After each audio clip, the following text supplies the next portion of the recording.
My boyfriend tried to sell me off to pay his debt, except the mafia don he picked was my brother, and that idiot had no idea just how protective my brother was, or how brutal he could be to anyone who dared hurt his family. Whatever was in the car knocked me out the moment I got in. Time passed. I could feel that much, but my body stayed limp, weak. Eventually, I felt my mind clawing its way back. Not fully, but enough to hear. Miles was on the phone. First call, he was yelling at someone for pushing him to repay a debt. Then the second call, it was a call to his mother, telling her he wouldn't be making it to Christmas dinner. The third call was different. Miles's tone dropped, soft and submissive. Sir, I know it was generous of you to let me leave and try to gather the money I owe the casino, but I still couldn't come up with everything. So, like you said, I brought my girlfriend tonight. Maybe we can try that thing you mentioned, handing her over to your Don. He hesitated. I'm willing to do whatever it takes to clear my debt. A pause. Of course, I'll make sure she behaves. I'll tell her it's an honor to be chosen by you. I know how much grace you've shown me by giving me this chance. See you soon. Panic crawled under my skin. I tried to move, to sit up, but I didn't have the strength to lift even an inch. Soon, the car jolted to a stop and Miles leaned over, cupping my cheek. I forced my eyes shut tight. Eva, you looked so stunning tonight. I knew you wore that dress because I said I was taking you home to meet my family. He lowered his voice. You know my tuition debt's a mess. I thought maybe I could hit a lucky streak at the casino. I never meant to lose everything. But now I owe money to a thug who threatened to kill me and my family. But luckily, he said you're just his boss's type. I owe him 20 grand, Eva. I can't let him go after me and my mom. His voice dropped, almost guilty. Don't blame me, Eva. Blame yourself for being too damn pretty. Just one night. Mr. Snake said it's only for one night. Then I'll come get you. I swear. I'll take care of you for the rest of your life.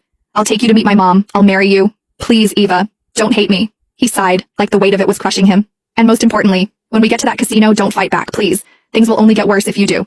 I managed to twitch my fingers. They brushed against the hem of the dress I was wearing tonight. Miles was right. I'd put it on just because he finally invited me to spend Christmas with his family. I remembered how I smiled, how hopeful I was, how foolish to think we were actually moving forward. Turns out he was just selling me off. 20,000, that's all I was worth. Miles could have asked me for help and I would have given it, but instead his pride decided betrayal was easier. My thoughts spun, scrambling for a plan. I remembered the bracelet on my wrist, the one with a hidden alarm. One press, and it would send an SOS to my brother, along with my location. The problem? I was still too weak to move. So I decided to wait for now, gathering what little strength I had left.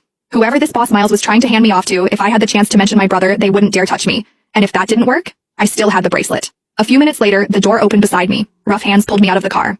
I brought her, just like you asked, Miles said, his voice trembling with fake pride. A rough voice answered, laced with amusement. I gotta admit, even in my line of work, I didn't think you'd actually sell your girlfriend, but... A hand grabbed my chin, tilting my face up. You were right, she's very pretty. Not just pretty, Miles added quickly, eager, pathetic. The prettiest. She was even voted best looking in our class, but too proud. Always had her nose in the air. Took me nearly a year to win her over. And you're willing to hand her over to me? The man sneered. I cared about her, Miles said with a sickening laugh, joining Snake's. Just not as much as I care about myself. Besides, look at that body, and her fingers. She's a pianist. Real flexible too. If you catch my drift, she'll make your Don more than happy. The men around us laughed, crude and revolting.